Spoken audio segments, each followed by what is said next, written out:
On this episode of the Second Swing Thoughts podcast, Tyler Fitzel joins us once again to talk about his favorite clubs of the year and builds out actually an ideal bag of clubs in 2024 for various handicaps. That was a good way to do it, and Tyler shared all kinds of insight there. Plus, we talk about the most recent event on tour, the Shriners Children's Hospital Open and JT Poston's win. Plus, we have another Second Swing Find segment at the end. So a packed and loaded episode of the Second Swing Thoughts podcast on the way.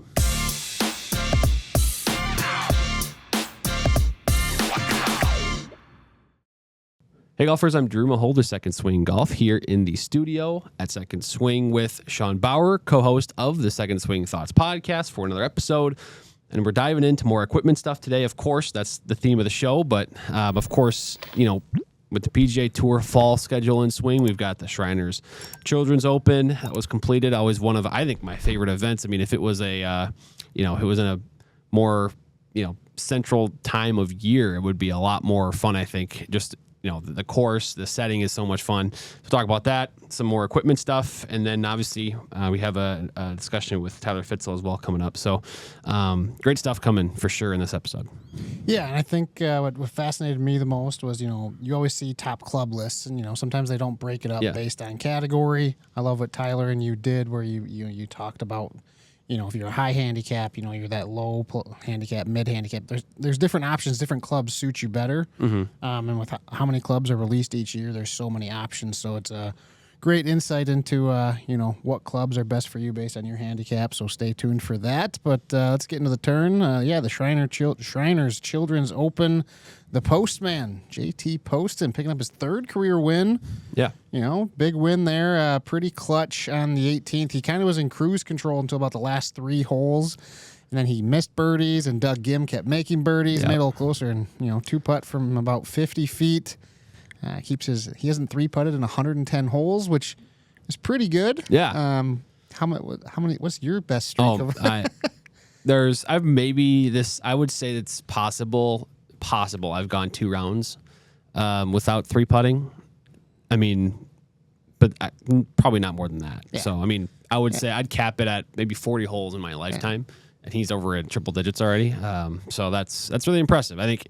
And that's kind of a standard for tour pros too. Like three putting is so rare for them, and that's how they are able to shoot the scores they do. Yeah, I want to say that the tour average right around like 80 in a row. It's kind of like how they get makes to. Sense. And then you look at Shane Lowry, 359 holes without a three putt, still going on. Active streak, huh? Yeah. Jeez. Now someone's got to go tell him about that streak, so the next time he's set up with like a 60-foot lag putt, he just has that in his head. It's like 5 tournaments in a row. It's a lot. It's a lot of holes. It's pretty good. That's crazy.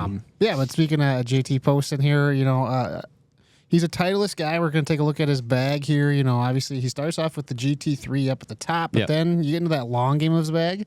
That's where it gets interesting because he's not going with the GT, nor TSR, nor TSI. He's going all the way back to the TS2 for his 3-wood and his hybrid there. Yeah, you see that with a lot of touring pros, especially at that part of the bag. We've talked about it several times, but so many players like to, if they find something at that part of the bag that works for them, they keep it there. I don't know if it's something to do with the marginal benefits of new technology there. They're just comfortable for them, whatever it might be. But it's another example of a player using a 5-plus-year-old model at the Fairwood or hybrid, and it clearly works for him. I mean, he's winning PGA Tour events. Yeah, and then he's T100s, SM10s are out there, but then he does have a utility iron there as well, U500, so that's going back about 5 years too. Mm-hmm.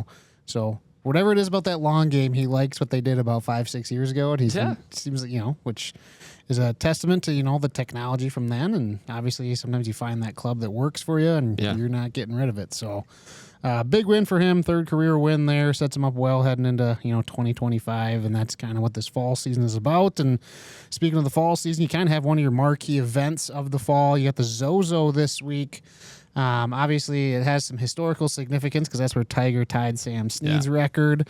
But then you just got big names coming back into play. You see Xander Schauffele, obviously Hideki Matsuyama, Sahith Theegala. I mean, a lot of bigger names back in action this weekend in Japan. Yeah, I think the global footprint of this event kind of piques the interest of some of the players. especially some of those big names. So I think it's kind of cool that they go, overseas over there, and kind of there's a different crowd, a different demographic, so to speak, of the gallery there. So it makes it a lot of fun, a lot more interesting and different maybe than some of the standard tour events that take place during the year. So, it should be a really good one. Excited for that one. That's always kind of a fun one to follow, especially with the time difference here in America. Yeah, absolutely. And then this is one that you kind of pointed me to, but special shout out to Tim O'Neill. Yeah, this is a cool story. Tim O'Neill, if you haven't been following, he just won his first event on PGA Tour Champions over the weekend, and he's the classic journeyman grinder for years and years. Was seeking a PGA Tour card. So many close calls over the years on, in Q School, was grinding on the Corn Ferry, mini tour player, really in all over the world, Asian tour, Mexico tour. I mean, whatever you name it, he's played on a tour in that part of the world. And he has had success on those tours, just couldn't quite get over the hump to the PGA Tour. But a couple years ago, did earn a PGA Tour Champions card at the Champions Q School in Arizona. Had made 50 starts on the PGA Tour Champions without winning, and then this week did win. So awesome for him to break through there and kind of get, at sort of the, one of the highest levels of golf with some of the legends that have played the game to be able to get a win there. So I bet he's feeling very validated right now after all those years of kind of really struggling to make it, and now he's got that big victory. Yeah, the Champions Tour, I mean, I know it's 50 and up, and maybe people look at it differently, but those guys can still play. I used to cover one in Sioux Falls there, That's Stanford right. International. And those guys can still, I mean, you hear the ball come off of their club face. It just sounds different, Got to play a few holes with, Steve Stricker and some other guys. And it's just, they're in a different planet still. Really, the only difference is club speed with some of the guys. Actually, some of the guys are still, Padraig Harrington is still smoking the ball. So he's swinging harder now than he ever did. Right. So some of the guys, they're hitting it as far still, but pretty much they're still hitting out the center of the club face almost every time. And the big difference from the elite players on the PGA Tour is probably average club speed is probably 5 to 10 miles an hour, a little slower, but they're still hitting the ball just as good. Yeah, if you get a chance to go attend one of those, I'd check them out. One, you're going to recognize just about every single name out there. But it's really good golf. Their setups sometimes are a little easier. They want more birdies, so a lot of action, a lot of movement. But it is also cool too. You get a mix of sort of these legends that have racked up awesome, resumes in professional golf, major champions, things like that, and then you get a Tim O'Neill here, who a grinder forever, just shy of that PGA Tour card for his entire career, but then he's able to have success at this level. Yeah, very cool. Well. Anyways, that'll wrap up the turn for this week. Hopefully it'll be a fun tournament here at the Zozo, and we'll have some good content there. But let's move ahead to our main topic of the day. Mr. Tyler Fitzel joined you earlier. Yeah, this was a lot of fun to discuss with Tyler. It was his idea here to kind of break this out by player type. So we kind of had Tyler build his bag of best clubs of 2024 based on handicap or player type. So we did a high handicap player, a scratch or low handicap player, and then kind of that tweener between them. And he has different of various different brands, models throughout the whole thing. So it was kind of cool to get his insight on that. All right, here's Tyler and Drew.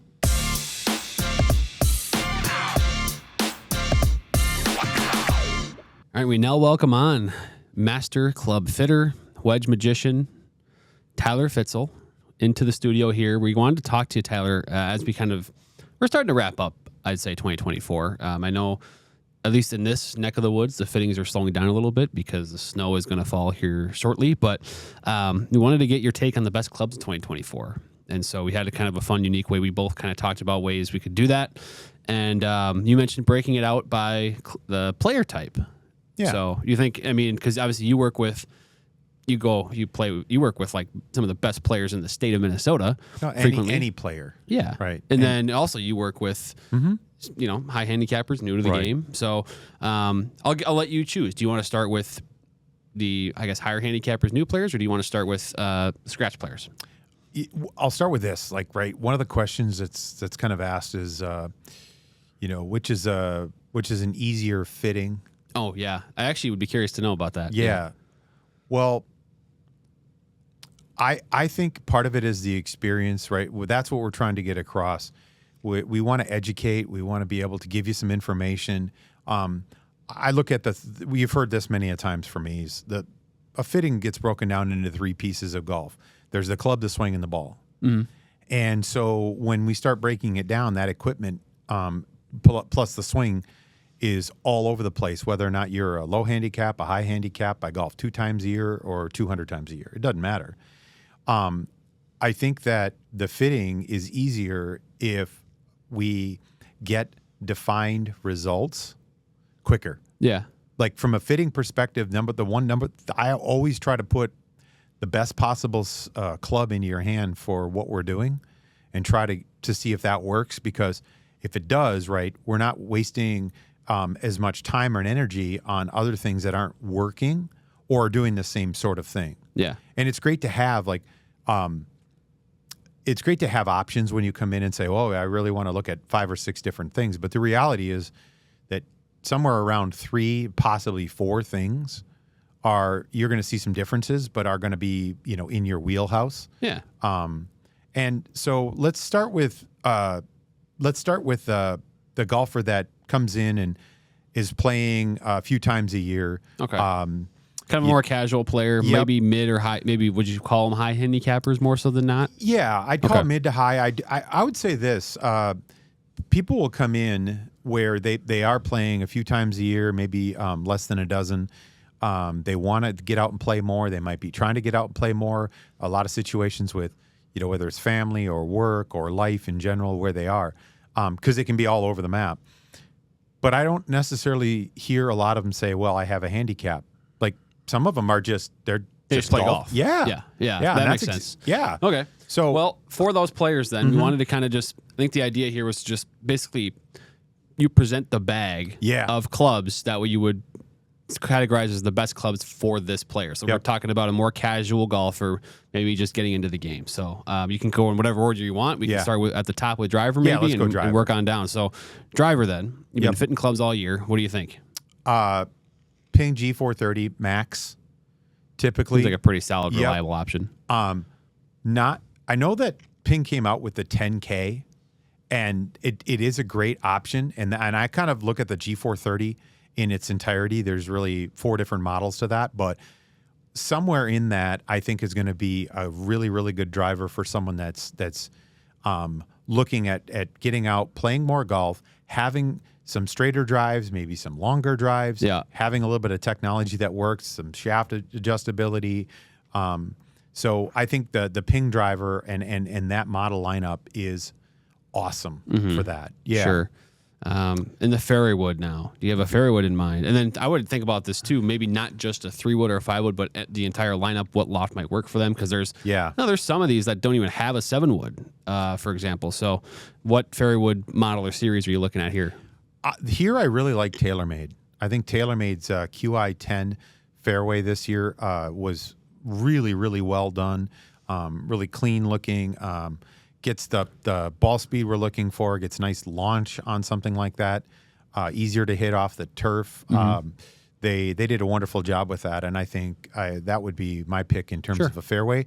Plus, they have multiple options for it. You talk about a stronger 3-wood, a 3-wood, a higher lofted 3-wood. You start going through all of the type of loft situations, and they really cover their base on something like that. Yeah, I've heard a lot of great things about QI10 fairways. Did really well in Golf DibberX Members' Choice voting as well. Really good performance there. And now I have this as categorized as sort of hybrid/utility. I imagine a lot of players that we're talking about here might not use many utilities. It would be more on the hybrid side. But do you have a thought here for this one? Yeah, this is where I like Titleist a lot. And it's not that, for any of these categories, let me preface the whole thing with saying that this is kind of a generalization, but we've seen a lot of success with. There's so many good clubs on the market for every type of golfer that I'm just kind of going based off of what I've seen in my fittings. Right? That's perfect. I mean, that's the idea here. Because as you said, there's so many options. One of the things I like about Titleist, and there's different models. You talk about the TSR 1, 2, 3. You have larger sizes to some skinnier or slimmer profiles. You have loft adjustability and lie adjustability independently. So I've got 4 degrees of loft on my hybrid that I can change something into depending on the type of hybrid that I've got. I have different weight options to it. So I really like the Titleist lineup in the hybrids, especially because I can take something and go, well, I really need a little bit more loft. Well, I can create that a little easier on that Titleist really quickly. And so that's been huge. Yeah, I think it's actually the TSR1 is almost built like it's a wood. I mean, it's really nice. It launches super easily too. Yeah, for I players. found that to be one of the best clubs in terms of as you progress down the bag, is getting something that's a fairway wood and then not getting some hybrid that's all of a sudden this slim, kind of like thin blade driving iron looking like thing, which they can be, but the TSR1 is just awesome. I mean, if you're a player transitioning, like you have a 7-wood or a 9-wood in the bag, and then you want to transition into a hybrid before your irons. TSR1 is a great one just by its shape. It's much more of a seamless move from a 7-wood or a fairway wood to a TSR1 hybrid than it is maybe any other hybrid that might be smaller, compact, and look like a completely different animal that, when you're looking at it. So, all right. Now into the irons. So we've got 3 different brands so far. I just realized that we got a Ping driver, we've got TaylorMade in the woods, we got Titleist in the hybrids. You said, and another brand. Well, let's go. One. Yeah. Okay. We're gonna go JPX Hot Metal High Launch. Okay. One of the things with Mizuno in terms of the irons is they introduced this high launch with a little bit more loft, which has a little bit deeper cavity, gets that ball up in the air, but still maintains a lot of ball speed. So you can kind of get back to some really good distances, but also get that ball in the air, which helps with spin, control, stopping power. That's been probably one of the best irons on the market for us, even as a company, just as seeing the number of players coming in and getting fitted with it. It's really well done. I don't know that this, because it came out 2 years ago as a model, I don't know that this sparked a revolution, but all of a sudden you started seeing high model or HL styles in the other companies on the market. And they know this too. It's not just a reaction to it, but Mizuno was a little bit more on the forefront of that, and those irons have been phenomenal. So huge kudos on that. What is the ratio you'd say of players, in the HL model versus the standard hot metal in terms of like your fittings? Like are players still being fit into the stronger lofted hot metal model, or is it more of them are going into the HL, the higher launch? Because I know this whole discussion on stronger iron lofts has led to, you guys have been looking for ways to get more spin in the fittings, and that's exactly what the HL model does for you. Yeah. I would say that it's probably about 50-50. In terms of the hot metal maybe versus the high launch, the hot metal high launch. Okay.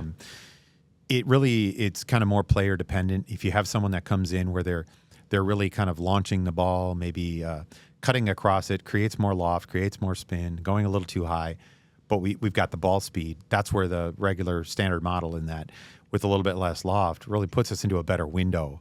And so they're very similar in that, but I think that high launch has transformed a lot of games. Yeah, a lot of games, especially for the casual golfer. And the feedback that we get from customers, right? Well, you can see that in our Google reviews. They're coming back and saying, "Hey, these are awesome." I'm hearing from my customers that the irons are awesome. I'm going to get fit for something next. I'm going to come in for my driver next because these irons are awesome. And so we love to see that. Yeah, and then I guess last question on the irons piece is just what have you seen in terms of this type of player, the longest iron in the bag? Do you have that as 5 iron, 6 iron, maybe 7 iron sometimes? Because we talked about TSR1 hybrid, where are people making that transition from irons to hybrids, or maybe a 9-wood or whatever in the bag? I think depending on the loft, because like if you go with high launch, I can still put a 5 iron in the bag. Yeah, and people still want to have that club that is a little bit lower launching. It might be for the punch shots, it might be for the wind shots, might be for the I want this to roll out type shots. So I think it really just kind of depends on the golfer and the situation. But I would say the stronger the lofts get, more sets have stopped at a 6 iron. Yeah, which makes sense. I mean, that's you're seeing now. I mean, the 6 iron loft is now like 25 degrees. Yeah, and some of these sets. So one of the things you can do with that is like you may get lower lofted club set, but you make them a half-inch longer. Okay, so now they're basically, you say, all right, my 6-iron is a half-inch longer, and it was the same loft as my old 5-iron. Yeah, well, now it's the same length as it, too. So it's just a 5-iron with a 6 on it. It just says, it's a 5-iron that says 6 on the bottom. And, well, what it does, though, is it actually presents that lift launch that we're talking about. And, kind of, there's playing a little bit more of the tricks in the game. And it's really just trying to find clubs that kind of fit windows. Right, because you're just basically then just the added speed from the longer length kind of creates a little bit more lift. That makes sense. So, all right, we talked about irons. Let's get to wedges now. This is kind of an interesting one because there's not a lot of, I wouldn't say, quote unquote, game improvement wedges out there. So I'm curious to see what you're going to have for a response here. Well, this goes to Cleveland. Yeah. They have the CBX. I think they're on CBX 4 right now. Is a deep cavity back style to that. Callaway also makes some that are the they got CBs. A CB, yeah. I think a Mac Daddy CB they had at one point. Yeah. And so anytime you have the ability to take weight and move it in a perimeter, so deep cavity back in a wedge, it's going to provide a little bit straighter shot. It's going to have a little bit more forgiveness on the ball speed side of it. It's going to give you a little bit bigger hitting zone. And typically those types of wedges have a lot wider sole so that you can utilize them without, like in the bunker, without digging in. You can still use them on regular turf, maybe some firm turf here and there as well. I would say that for me, the CBX wedge or that cavity back wedge is absolutely in that category. Are you seeing a lot of players in this player type are still playing those kind of traditional wedges quite a bit? Yeah, and you can, and that's okay too.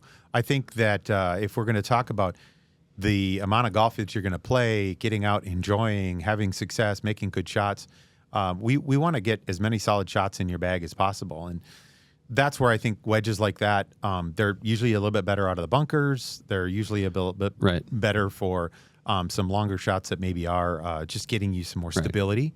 Yeah, so like when the perimeter weighting just allows for maybe a little bit more MOI or less twisting on the face if you catch it a little on the toe. Right. So now all of a sudden it's maybe flying a little longer. It's maybe still spinning a little bit more. Yeah. Yeah. Just a little bit more performance on maybe a slight miss that a golfer might have. So, all right. Last one here. We wanted to talk about putters. Yeah. This could go a lot of different ways. So I'm kind of curious as to your thoughts on the putter for this type of player. Pretty simple. I go Jailbird by Odyssey. I think the Jailbird is really, and it comes in different hosel sizes or hosel styles. It comes in different lengths. You can get it in some different looks. But I think more just the traditional, like say, normal length Jailbird it gives us everything we're looking for. It gives us stability. It gives us some alignment. It gives us the face technology, the AI technology in terms of creating maybe a little bit more speed on a miss hit to get the ball a little closer to the hole. I've seen that putter producing really, really good results over and over. Yeah. Sure. Interesting. All right. Well, let's shift gears and go to the scratch or lower handicap player. So we kind of covered one side. Let's cover the other side here. We'll kind of rip through this one. We'll start with driver. We'll go back to the top. Driver that you think is kind of be the best one out there for a scratch type player or low handicap. Yeah, I've seen the Callaway, the triple diamond. So we get that Paradigm AI Smoke triple diamond. It gives us a really, really good handle on all the aspects that we're talking about. Callaway is very, very good with ball speed, especially on miss hits. They're really good with spin in the triple diamond side of this. You have some degrees of loft difference that you can make. So you can take a 9 up to 10 or 11 degrees. You can take it down to 8 degrees. So that's been a huge one. I think that driver is really, really well done in the market for that. And we see a lot of success with that. Yeah, another one that matches up with the Golf WRX members' choice voting. Really good results from the triple diamond there. So fairways now, fairway wood for that scratch type player. I think this probably comes to the Titleist. Okay. And I really, there's a classic look. Again, there's adjustability in loft. You have 4 degrees of difference that you can move from. Lie angles. You have different models where you can move the weight. So like a a TSR3, you have you can move the weight from the toe to the center to the inside of the heel for some different launch conditions and shot shaping.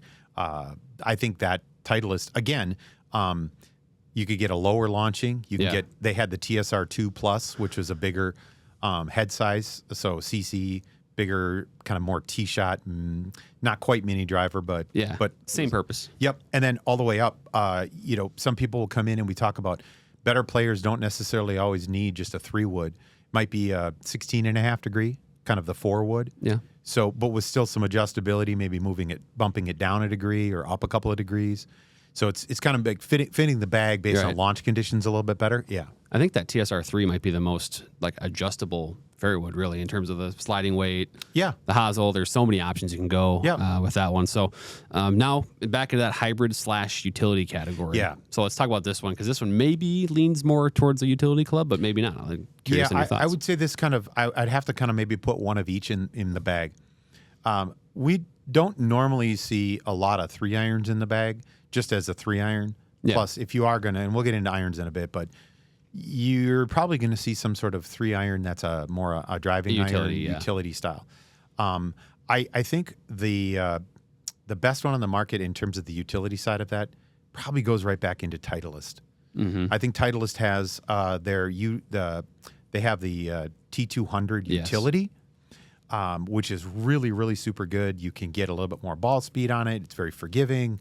They have, I know they have 2, 3, 4-iron options. That's another thing too, is, on the launch condition side of it. The other side of it becomes the hybrid. And again, this is probably where you start getting in a little bit more slimmer design. So again, something like a TaylorMade, like the Rescue, where you have the ability, it's a little slimmer design. So it looks more like a driving iron to that. That's where I would probably kind of put the hybrids on that side of it. Yeah.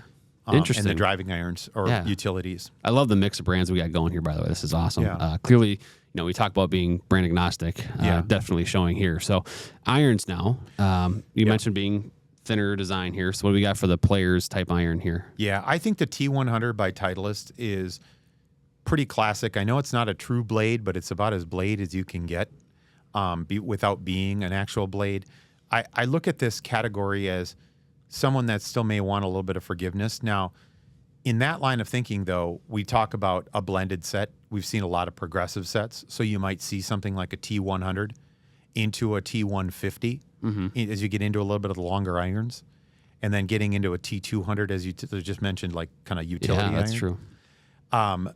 There are so many good ones on the market. I think the one that we see the most has been that Titleist T100 in this. Yeah, it is a very clean shape to it, for sure. So, all right, we're starting to wrap up here with wedges, and then we'll do putter as well. But the wedge model, wedge series that you like the best for this type of player? It's got to be the Vokey. I think we talk about the Vokey wedge by Titleist. It's the most purchased. It's the most used on tour. It's the winningest. It's like got the most options in terms of but loft and grind. And everything. And when you have kind of the corner of the market to that, that's why I even talk about like that the golfer, the casual golfer, the one that may still put one of those wedges in their bag, but something like a cavity back wedge might be better for them. That's where in this category here, I would put Titleist Vokey wedges. I don't know how you change out of what 60 to 70% of the market is playing it. Yeah. There's just no way around it. There's so many good wedges. I literally could say any of the other companies, and you'd say, well, what about Vokey? And I could say any of the other companies, you'd say, what about this company? What about this company? So yeah, there's options for sure. I do, yeah. Yeah. Lastly, putter. You mentioned Jailbird with the kind of other end of the spectrum. What about the, I guess, a scratch player here with the putter? I still think we're in a bladed style. I'd probably pick something like a Scotty Cameron. You would, like a Newport 2, something like that? If that's not working, that's where we tend to get into a mallet, and the mallet is starting to slowly take over. It's on the PGA Tour, a mallet designed putter is now over 50% in play. So I'm not oblivious to the idea that there are still blade putters out there. There's still a lot of putters that are, being used by a lot of players out there that are still more classic shape. And I want to stay a little bit more traditional on that, because even the next golfer, as we talk about, kind of that middle golfer, a little maybe not the lowest of handicaps, not the highest of handicaps. I have a different answer. So okay, all right. Well, let's talk about that middle golfer here. Yeah. We'll try to rip through this one really quick as well. But let's go to the top and start with the woods. Yeah, TSR 2. Okay. I'd say the 2 or the 3 for most of the golfers that kind of sit around that mid towards, mid, let's call it a mid handicap, wherever you want to put that. It's not a single digit handicap. It's not a triple digit handicap. Probably something that plays a bunch, but it still has room to get up. Yeah, lower the their handicap, TSR2 just provides so much better results given some mishits. So if you're a little off the center of the face, is still maintains ball speed. It maintains direction. It maintains. It has been fantastic. Yeah, it really is. Let's go to the fairway wood now. I'd say Callaway. I'd look at like AI Smoke in that. Again, getting like the AI Smoke Max, giving yourself some adjustability. You have a lot of different loft options, plus you have 4 degrees of loft options in each model. Again, a little bit bigger profile. That's one of the things that I think you're going to see better ball speeds, really good launch angles to it.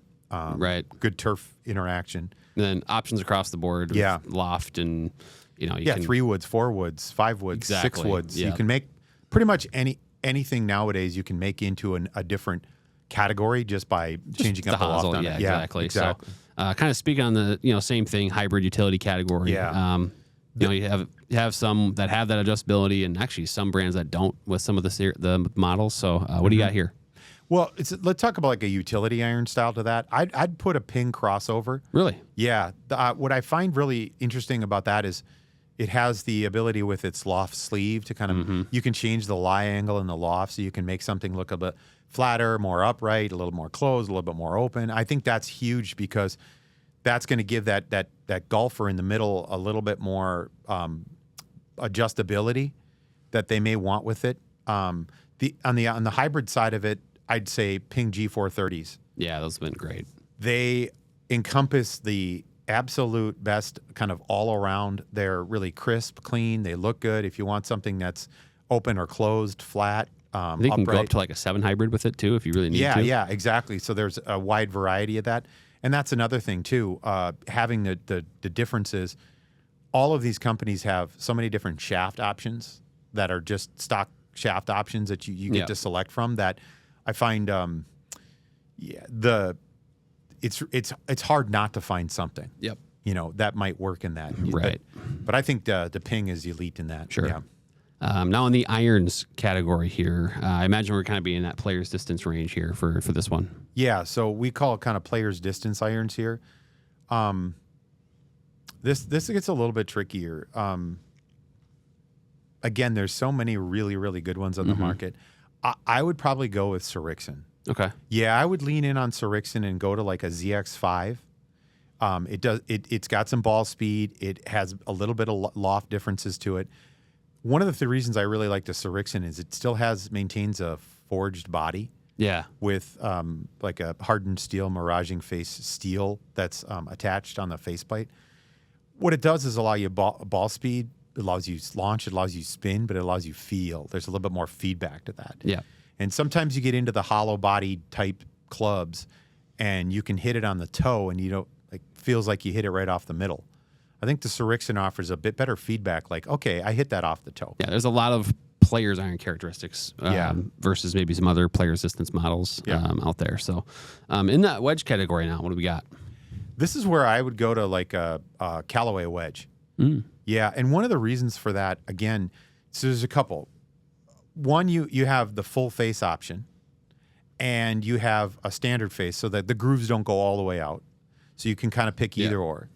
Again, you can pick your finish, whether it's something in chrome, darker finish, a raw finish. They also have all of the current models have a raw face, so that provides a little bit more grit when it kind of rusts out, and that provides friction like sandpaper. So they have really good spin rates. They're using a really nice S200 shaft by Dynamic Gold, a spinner shaft. I think the wide variety. Callaway has, I believe, the most number of loft and bounce options on Is the it market. really? Like it's 35 different. Really? Yeah. Okay. I always thought that was the 32 to SM10 35. series, but I'm not gonna. Well, no, yeah, like I'm not going to get into like comparing them because, I mean, ultimately you could say Vokey, you could say TaylorMade, I know could say there's a Mizuno, ton now I could for say any of Cleve. them. Yeah. You know, the hard part about it is actually picking one, right? The S159 by Ping, incredible product, right? But if you're a Ping guy, you might lean more into that. If you're a Right. Yeah. if you're a there's Srixon guy, you might go. Yeah, throughout. exactly. Yeah, So exactly. but I think Callaway really fits the bill well because they have some different options that way, and also I've kind of believed that over the longer period of time, a engineer like Roger Cleveland, who's just finally retired at Callaway, he spent well over a decade, almost 20 years actually, at Callaway designing wedges.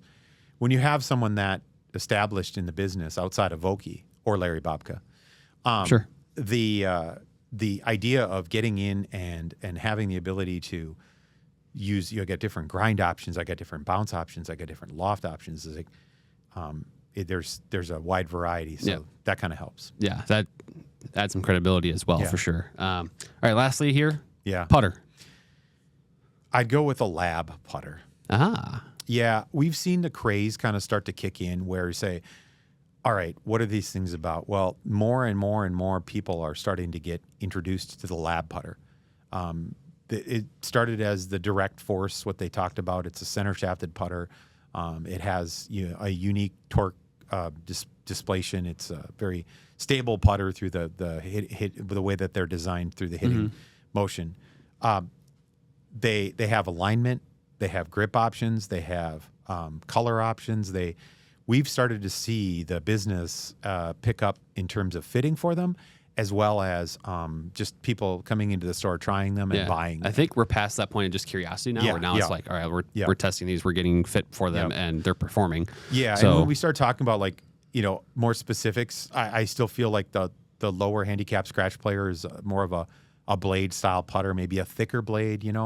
I definitely think the upper end of the spectrum is getting into a mallet. Yeah. But lab putters, they're not all mallets. There's different shapes or different sizes. There's, you can get you can get a blade, you can get a giant mallet. you can have some toe hang now. yeah, I mean, correct. with your blade Absolutely. or your mallet. So they're all over the board. So I really like that, and we've seen a lot of really positive results. We heard a lot of people talking about like it's a really, really good putter. They're putting better. That helps. Yeah. That's obviously really good feedback. So that was kind of fun. I mean, we listed a bunch of clubs in this short amount of time, but it's kind of cool to get your perspective on what's working for these various player types. So Tyler, thank you for stopping in, giving your insight here. It's always a blast with you.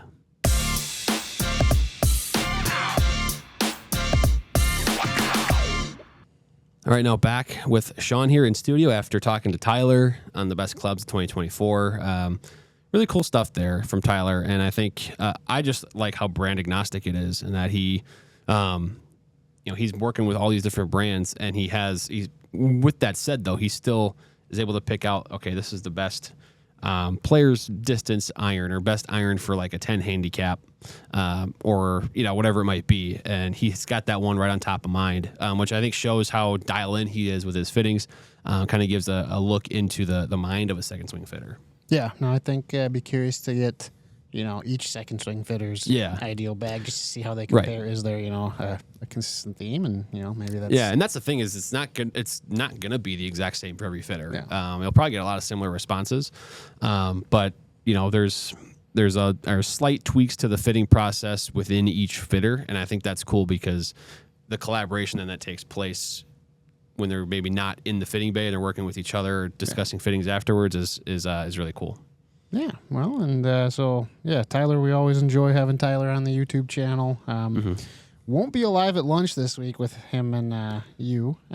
So as we'll be out of town, heading down to TPI. Titleist Performance Institute for some content shoots. So Yeah, so it's going to be, there's a combination of kind of, we got some teams going, or team members going down to get trained on some stuff, but then also we've got some content to capture as well. A lot of fun stuff going to be, the result of this trip, some fittings, some kind of look behind the scenes at Titleist. So we're going to have a lot of fun with this one. Stay tuned to the channel for what's going to come from that. Also some podcast interviews as well. So we've got that on the schedule as well. So all kinds of stuff coming. Stay tuned on to the YouTube channel. Yeah, and then in place live at lunch, make sure you see this one on Thursday. It's the Cobra Dark Speed X versus the LTDX. LTDX was a home run for Cobra. One of their better drivers of late, and we're going to see how it compares head-to-head to their newest driver. So should be a good one in place live at lunch this Thursday, but then we'll be back, next Thursday live on the YouTube channel and have you and Tyler back at it. But, and then let's head into our finds of the week. So we have a large selection of clubs and bags and all sorts of cool stuff here. So we just like to, feature and highlight a few items. So each week, Drew and I just bring, something different we each find. So what was your find this week? Yeah, so this is actually, it's more of a collectible, so to speak, that we've got here at the office, but it was something that was traded in through and it's actually been a few years now. What I have here is a putter head. It is the sick prototype head that was built for Bryson DeChambeau. I think it was 4 years ago. It was a while ago, so you can see it's got his initials down here. It says BAD Proto. And then interestingly, too, there's a sight line on here, and they also either he or maybe someone on the sick team drew one with a Sharpie or something here as well. So there's kind of two sight lines there. But yeah, it's built basically to the specs, obviously without the shaft in it, but built to the specs for Bryson. So, and obviously now, since then, I think he's upgraded to a different putter. But this is this is the model and the build that he used to win the U.S. Open in 2020. So, kind of cool. We've got it hanging around here at the office. The Pro C model, pretty cool. Yeah. Mine also staying with kind of a pro theme here. I have a Callaway Paradigm Triple Diamond T. If you look on the end there, it says T. Yeah. As a tour issue Callaway club. It's 3 wood here at 14 degrees. Callaways, they're you can kind of tell when it's tour issue just based on the serial number on it. And so this one's cool there. Obviously, they're a little different specs than what the everyday golfer gets, but we get this stuff traded in. It's available online. It's really cool. So if you ever want to see what these tour guys are playing and compare it to your own, you obviously have that chance. Yeah, you can see on the weighting too, with the Triple Diamond T models, you'll see those. We've seen them in What's in the Bag images and stuff from Golf Dipper X. Just slightly different weighting that you can see, which is basically it's more tour oriented even than Triple Diamond. So that's a rare one. That's good. Yeah. So always enjoy seeing kind of those clubs lying around and checking them out myself.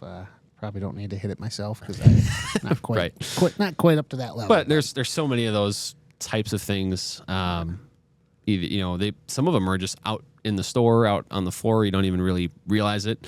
They've been used by somebody that was playing on tour, or we are able to get kind of these one-offs where maybe someone someone had a tour customized for themselves and is like, well, who's going to need this or who would want this? And second, we're kind of like, yeah, we'll take it. So, there's a lot of cool stuff all over the place here in our inventory. Yeah, nice. And as Drew kind of said last week, comment some clubs you want us to find. We have a large selection. Challenge us. See if there's one that you can stump us with. We have over 150,000 new and used clubs within our inventory. So we, give us some challenges. Yeah. And we'll go find them for you.